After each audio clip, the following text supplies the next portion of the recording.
name is Melissa Soleimani. I am a business advisor for Stoke-on-Trent and Staffordshire Growth Hub. So if you don't know or not familiar with what the Growth Hub do, we were set up by the Stoke-on-Trent Staffordshire Local Enterprise Partnership, as you can see on the screen, and it's to aid businesses with growth, supporting with growth. We've got a range of business advisors that specialise in different business areas. So for instance, we've got a marketing specialist, Joe, who's our HR specialist. We've also got a new advisor called Richard Brace. He also is the recovery specialist. So especially given the time and the climate right now with everything going on, Richard has got it's called a growth mapper. So he can help sort of map your recovery, the business's recovery at present. So any inquiries, any questions, that's the business helpline for you guys to take away. And just a note on the presentation today, obviously we recognise it's a really tough and challenging time for individuals and businesses, given the current climate with COVID-19.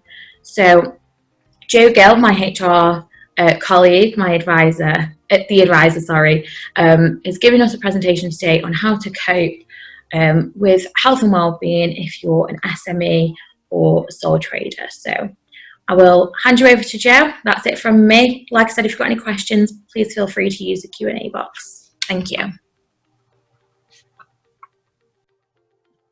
Thanks, Melissa. Okay, I'll just share my screen and just get the presentation up. Welcome this afternoon.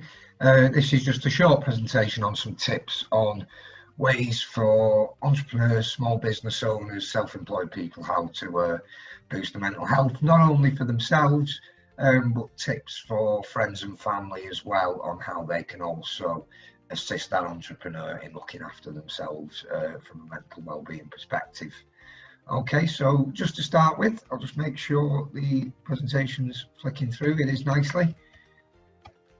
Just some facts about SMEs, just to open it up. As you can see, small, medium enterprises, they account for 99% of businesses in the UK and employ 60% of the private sector workforce. So a lot of people are dependent on small business owners and entrepreneurs, and they are, you know, a vital cog within the British economy. An estimated 300,000 people lose their job each year due to a mental health problem. Obviously, this data was pre-pandemic as well, so the pandemic has had an effect on a lot of people, especially an effect on small businesses. So this number may increase, and you know, it should be our duty as a society to try and reduce that number. Another thing small businesses generally tend to lack is, and especially self-employed, is a dedicated HR function or the resources to develop your own mental health programs and your own policies and things around that for not only your employees but yourself. You know, during stressful times and pressurized situations, it's vital that you are looking after your mental health and well-being. You haven't got the resources to, you know, maybe have an occupational health team or anything like that. So it's important you are aware of, you know, some tips to improve that or maybe help you manage. Starting here, a Canadian mental health study from 2014 found 62% of business owners felt depressed at least once a week, and 54% said that stress impacted the level of concentration at work. Now, the reason I've used that particular statistic is this is from a study back in 2014. I know it is from Canada, however, you know, it's another developed economy to one. I think it will be applicable, but this goes to show, you know, it's not something that's just come about because of the past 6 months. It's been a long-standing issue for entrepreneurs and small business owners for, you know, probably going back further than 2014. But I just thought it was important to highlight that, you know, more than half have said that, you know, the stress impacts them at work, and that was 6 years ago. So there's a lot of stigma around entrepreneurial mental health, and we'll cover that a little bit later on.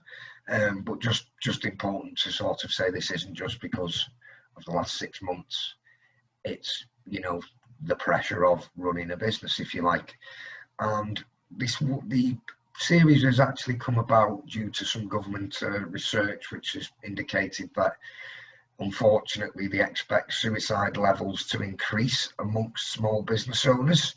A study from May this year from ACCA and the Corporate Finance Network, the professional accountancy body, the ACCA, 11% of small business owners have thought of ending it all due to being overwhelmed by the pandemic, and a whopping 78% have worse mental health.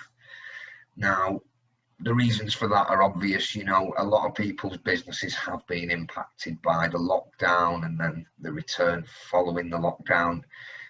So it's understandable that this has come about. So it's important that we try and get out as much information to small business owners, to the wider community, to ensure that a positive mental health and well-being is promoted within the small business community. So as I was saying, this government report has prompted us to run this series. This is the first of the series and very much an opener. We've got a series of mental health and wellbeing webinars being run throughout September and October, covering different areas. Also got the dedicated page on the Growth Hub website. I will send these slides out to the attendees afterwards, so no need to jot that down.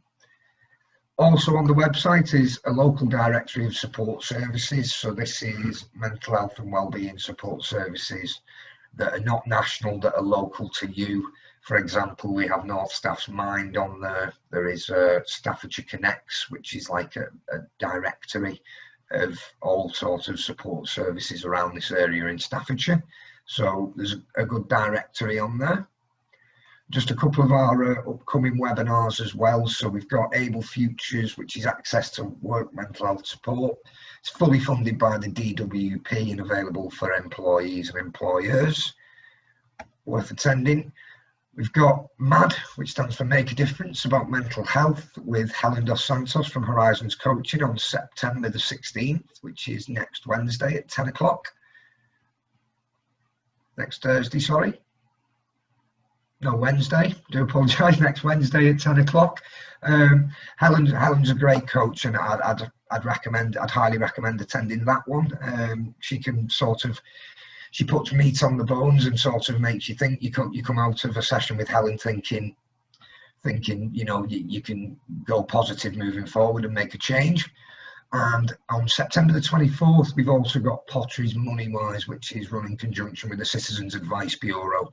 Now, this is sort of guidance on how to help manage your personal finances during the current climate. They've also got a lot of tools and things around that area that they're going to share with us in their webinar. So now on to some of the tips. So the main worries of business owners and the self-employed in 2020. Being able to manage cash flow pressures, I think that is a given, because it's, you know, if your business has stopped trading for a while due to the pandemic, or your diary's emptied, cash flow is going to be an issue. Not only that, but some of your creditors as well may also be having cash flow problems and paying you late as well.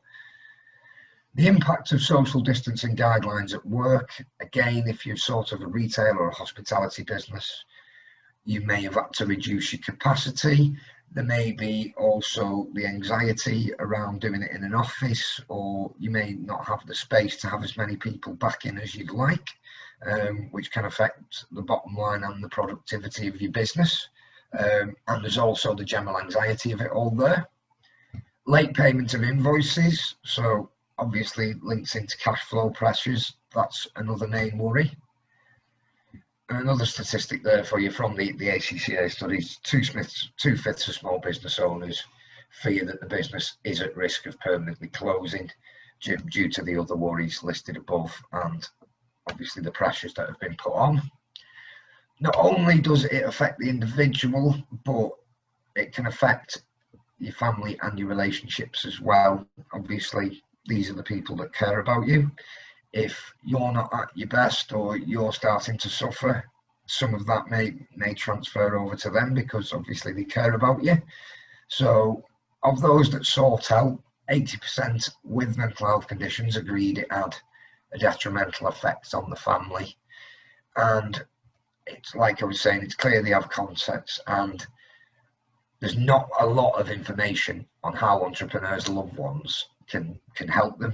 Entrepreneurs, small business owners, self-employed are, unfortunately, due to the nature of what we do, more susceptible to mental health problems, and there isn't really much advice and guidance on how partners, friends and families can support them. And again, as I said before, we've still got a long way to go into destigmatizing the entrepreneurial side of mental health. So a lot of the time, you know, they will see their business or their company and they will be the physical embodiment of that company.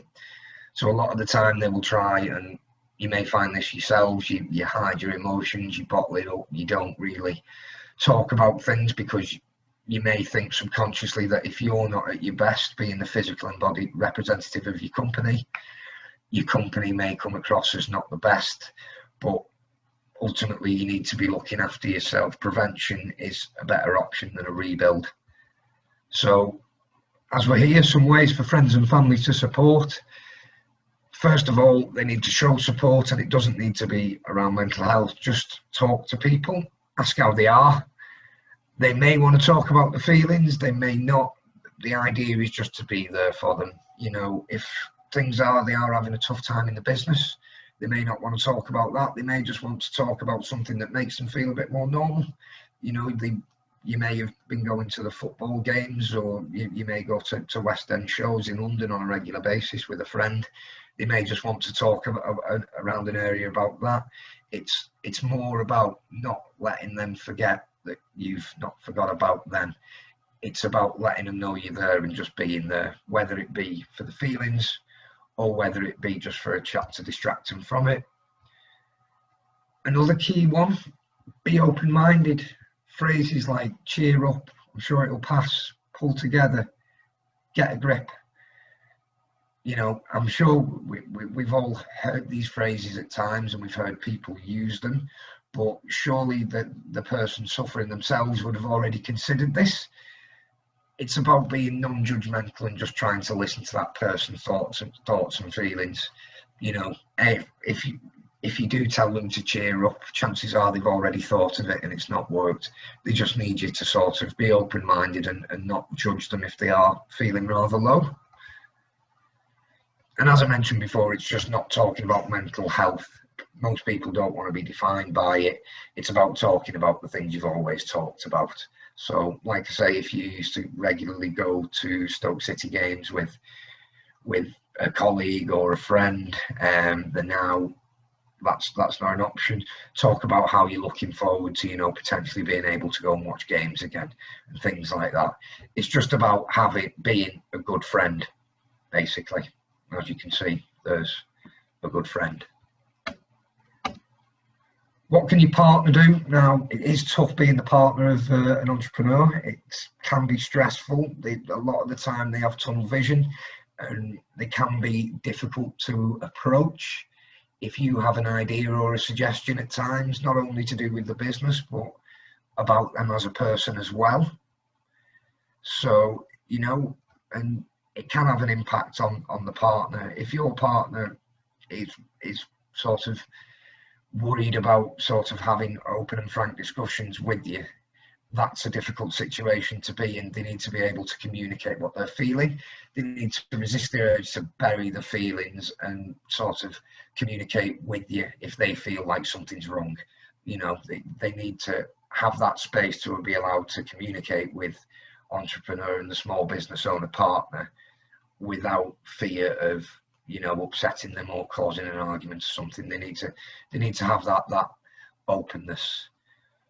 Another thing a lot of entrepreneurs tend to do is develop tunnel vision. Obviously, they're under immense stress and they're focusing solely on the business, especially at this time.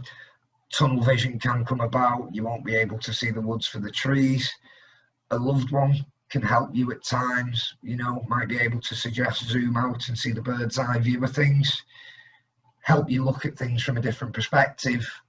Or again, it might just be to help you avoid burnout. It may be just to take you out for a walk or help you eat, or, you know, relieve some of that stress from you, you know, spend some quality time with your kids.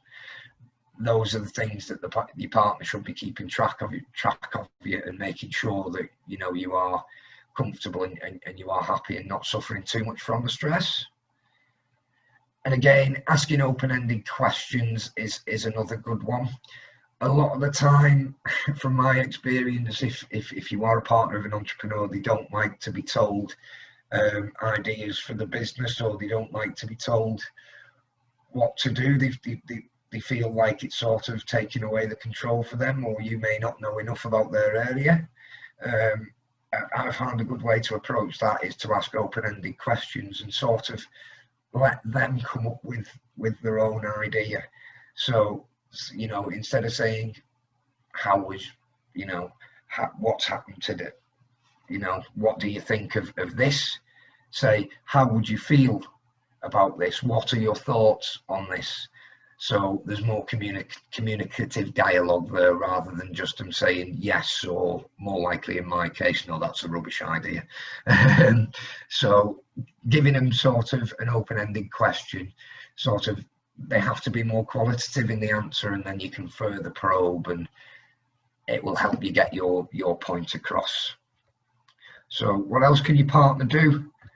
One thing they should be doing, obviously, it's pretty ominous, this one: look for signs of hopelessness, guilt, or doom.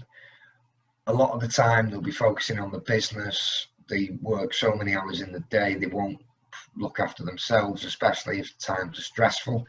They can put too much energy into that and start to suffer from burnout, and obviously depression as well.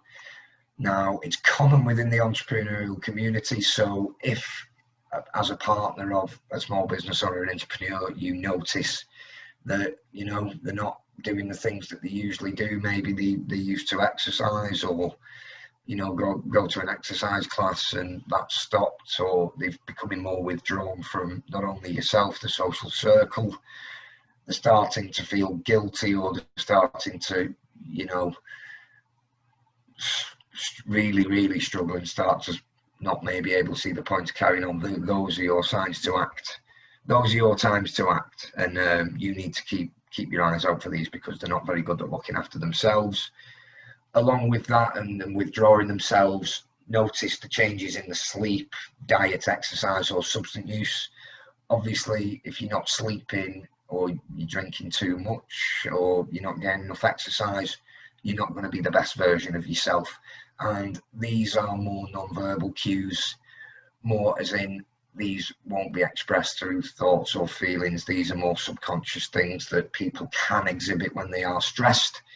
So if you do notice any of these, it may be time to have a chat with them and ask them, is there anything underlying that's causing them, either not to sleep, to withdraw socially, or the drinking has increased, or anything like that. Now, with these last two, obviously, it may be beyond you. You may not what to do if you've got a person in this situation, or an entrepreneur in this situation. If you notice these symptoms, it may be that you need to seek other avenues of support. In this case, it's just, you've got to be reassuring, remind them that you love them, and you notice they're not themselves.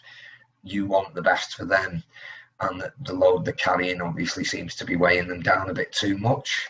At that point, it may be worth seeking some help, be it, from an occupational health therapist, or a psychotherapist, or even going to see your doctor, or even maybe contacting one of the local mental health charities such as Samaritans or Mind, something like that. Again, if you visit our website, there's lots of support services available on there, and we cover a few at the end of this presentation as well, especially for small business owners and entrepreneurs and the self-employed.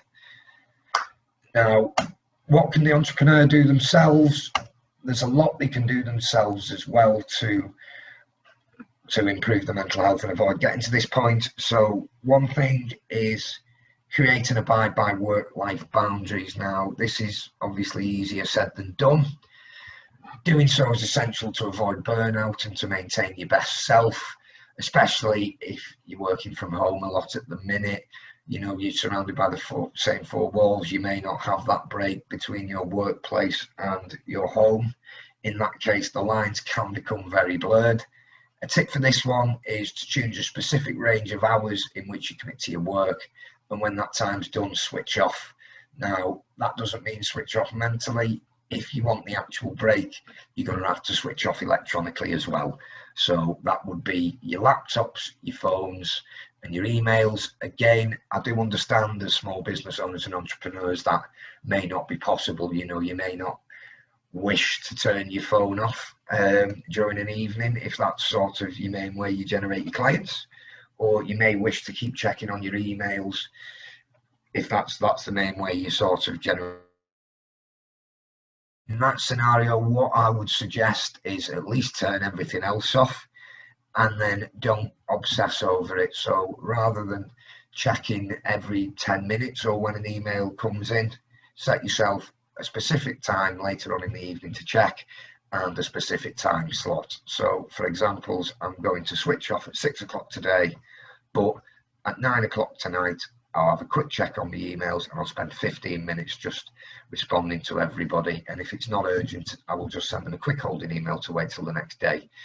That is sort of a nice balance if you need that. Ideally, it would be better to just switch off in general, but I do understand that may not be possible for all of you guys. For me personally, I find this one the best one for my own mental health is exercise in a way you enjoy every day. I mean, I don't do it every day, I'll be honest, but I think physical exercise is key to your mental well-being. You know, whether it just be a short walk in the woods, whether you jog, you cycle, you practice yoga, you play football, you go swimming, whatever it works for you is a great way to relieve stress. I mean, I don't know whether any of you go to the gym, but there's a lot of the time when you feel like before you go to the gym, oh, I don't really want to go, I'm not motivated, but you drag yourself there and you always feel a million times better afterwards. Now, the science behind that is what's happening is your endorphin levels are being boosted and your brain's feel good, neurotransmitters kick into gear. So what you're doing there is boosting your mood by the exercise causing your brain to release endorphins. So there is science behind the exercise theory as well. Not only that, you might find yourself with more energy, more mobility, less tension, and generally all round a better mood. Another thing that can help a lot of small business owners and entrepreneurs is gain a sense of community in online networks, especially now at the minute. Excuse me, especially now at the minute with everything that's going on, and maybe you're not doing as much face-to-face networking as you like. It's important that you do speak with people in a similar boat to yourselves. Obviously, as you can see from the slide, 83% of people who are self-employed said they felt lonely throughout the day using social media.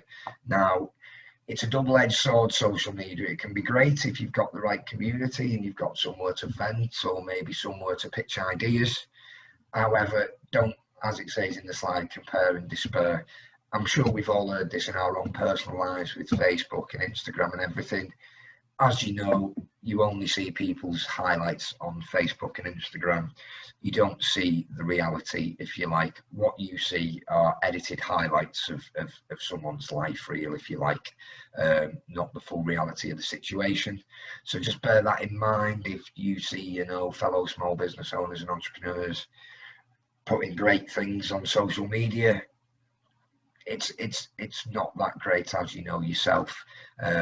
We're all guilty of doing it, and and we're all guilty of comparing ourselves as well, I feel, on social media. But it's just important to remember that isn't the reality, if you like. That is a highlight reel, a shiny badge, a shiny moment in someone's life that they want to promote, not just all business, not just a regular run-of-the-mill thing. So what else can entrepreneurs do? Keep a journal.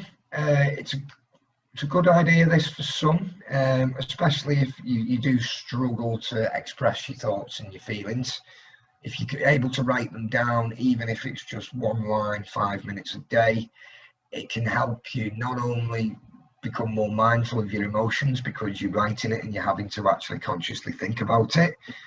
It can help you look for patterns in what causes you stress and anxiety. So, for example, if you started keeping a journal, and it was every Tuesday afternoon that you started, you had negative entries in your journal and you didn't feel great, maybe that could identify something going on in your working week on a Tuesday that is affecting your mental health.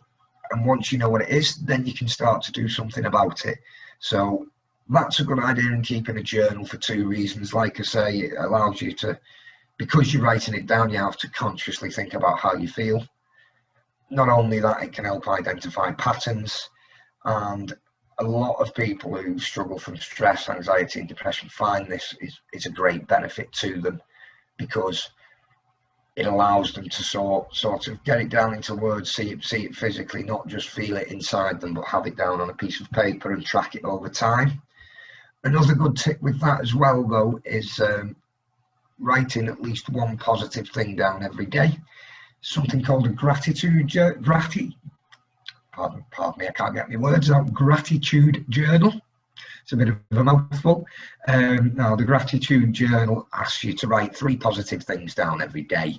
I would suggest doing 1, as 3 can be a bit of a stretch at times, but a positive thing, something to be thankful for every day, helps you keep you on track as well, helps you see your purpose and keeps you on track, and see no matter how sort of stressful you may feel, there is at least a positive in every day.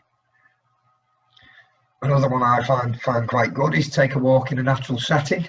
A park, we are in Staffordshire and around Stoke, there's loads of nice countryside, there's the Roaches, there's Cannock Chase, there's lots of local parks and things. If you get out within nature, there's anecdotal evidence that it does help reduce stress levels. A lot of the time it can help with, if we go back to switching off, if you go out to, like I say, the Roaches or Cannock Chase or a woods or a local park where it's fairly isolated and you're with nature, I find that helps switch off and disconnect. A lot of the time we are dealing with screens and phones and electronics a lot of the time. Once you get into one of these areas, you couldn't be further away from it. And as you can see, there's a real sense of peace and composure you get from being outside, away from everything. And that's from the cardiovascular performance program at the Harvard affiliated Massachusetts General Hospital. Again, there's not really solid science behind the natural setting stuff, but from anecdotal evidence and what you feel yourselves, if you've ever done it, generally it tends to improve your mood and sort of lift you up. Spend quality time with good friends and family. Again, important, very important at the minute due to the last 6 months. We've had 6 months of where that's not been possible due to, be it the lockdown or distance or things like that. So whether you choose to vent at them or whether, you go for a bike ride or go for a walk in nature with them, something like that, meeting with them regularly, ideally in person now, but possibly virtually, can still improve your mental health.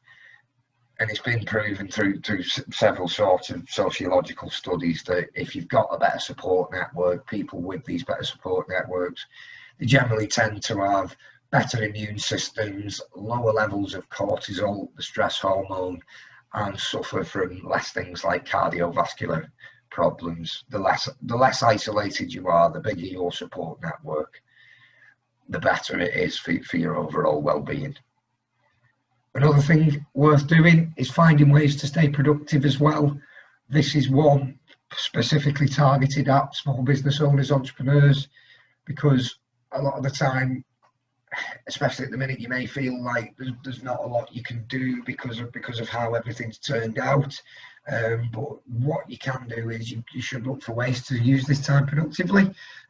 So any outstanding admin you've got, maybe learning a new skill, maybe setting up a website to sell your products online, maybe learning social media to promote business through that way, maybe meeting up with one of the Growth Hub HR advisors, one of the Growth Hub business advisors, who can sort of identify these areas where you can still use your time productively. Maybe speak with our recovery advisor, Rich. He can obviously help you with his growth mapper to plan that out. And again, if anyone's ever got a to-do list, as you get through it, it gives you a sense of accomplishment. It makes you feel like you're using, your time's being you're using your time wisely. It may be the case that, not everything's going great at the minute, but if you can produce your time into something productive, you will start to feel better, and the more positive you are, things will start to improve. You know, it'll give you that sense of purpose and accomplishment, and it's good basically. Every one of us has our own way of dealing with these hard times. You know, if you've got to be patient with yourself. Some of these tips may work for you, some of them may not. Don't underestimate the importance of caring for your mental health, basically. Now, those tips are all well and good, but the reality of it is, I know a lot of you won't be able to take a day off, or maybe won't be able to put as much time into yourselves as you would like.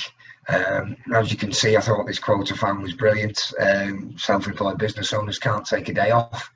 They keep going until being busy becomes mental exhaustion, being anxious becomes anxiety, and low mood turns into depression.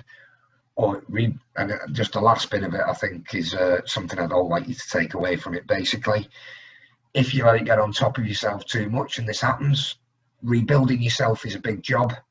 Prevention is the cure. So, you know, if you do little bits, little bite-sized chunks of these things, keep up your exercise, use your time wisely, keep in touch with family and friends, work on your business wisely, use the time productively. If you're unsure of what to do, speak to one of the business advisors who can help you with that. We can prevent a situation where you become mentally exhausted, depressed, burnt out, or break. If there's one thing I'd like you to take away from this webinar, it would be rebuilding yourself is a big job. Prevention is the cure. So now just some of the available support services specifically aimed at the self-employed and small business owners. So there is a wellbeing hub on the Federation of Small Businesses website. It's got a range of guides and other materials to help you manage yourselves and any employees who've got mental health. Now, a lot of the resources on there, you don't need to be a member of the FSB for. They are free to access. So there's no need for an FSB membership to access the vast majority of the wellbeing resources on there. Something that Mind have done as well is something called WAPs, Wellness Action Plans, which small business owners can use to support their mental health. Again, Mind, they've got a great local presence with North Staff's Mind, and they are good at sort of supporting people who are struggling with the mental health. And another thing just from Leapers, which is a coronavirus working from home guide, and basically it gives you insights on how to best look after your mental health if you are running your business from home during lockdown, and how to cope with sort of anxiety around COVID and things like that. There's plenty of other resources on the Growth Hub website. These are three though specifically for small business owners, entrepreneurs and the self-employed. Now, as you can see, this was just a little taster of what we've got coming up. This is just sort of the opening webinar. The webinars we've got following myself will be a lot more detailed and hopefully a lot better than this one. So just a reminder, point you in those directions. We've got Able Futures, the access to work mental health support services. Make a difference about your mental health with Helen from Horizons Coaching, and the Pottery's Moneywise webinar, which is with the North Staffordshire Citizens Advice Bureau and the Moneywise project. And we've also got a couple coming up in October, hopefully one around suicide prevention and mental health first aid training, and many more to come as well that we're yet to be confirmed. But there will be another couple coming up as well. As you can see, the links for our events is there. If you want to book on, please visit that link and fill out the details. There's no cost because all our webinars are funded by the Growth Hub. So there's no cost to you as an individual. Simply all you do is sign up and attend on the day. And also check the website regularly as well, because we'll be posting the other webinars on there. And subscribe to our newsletter as well to keep up to date with anything mental health, but not only mental health, the support out there for businesses such as grants, training, any other bits and bobs from not only ourselves but our partner organisations as well.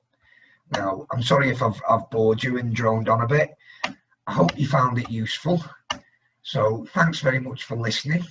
And if there's any questions or anybody wants to say anything or contribute anything, please do. I'm happy to hang around and answer any questions that you've got.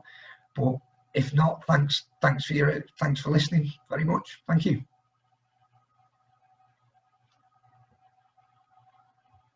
So just one question, Joe, is there any funding available for any training such as mental health first aid? Yes, there is funding available for mental health first aid training. Not only that, there's funding for other sort of bits of training as well. It's non-accredited training, non-accredited training, which basically means they can fund. It's the Stoke-on-Trent and Staffordshire Skills Hub. What they can do is they've got some grants which I think it's 48% match fund to your training. They do cover areas such as mental health first aid. They won't cover things like university degrees and things like that, but any training that's sort of specific to your business, be it you want some mental health first aiders, be it you've got a piece of kit you want to train your staff on and you have to bring in a training provider to do that, the Skills Hub can assist with that with some grants. Hopefully we're looking to launch some mental health first aid training as well.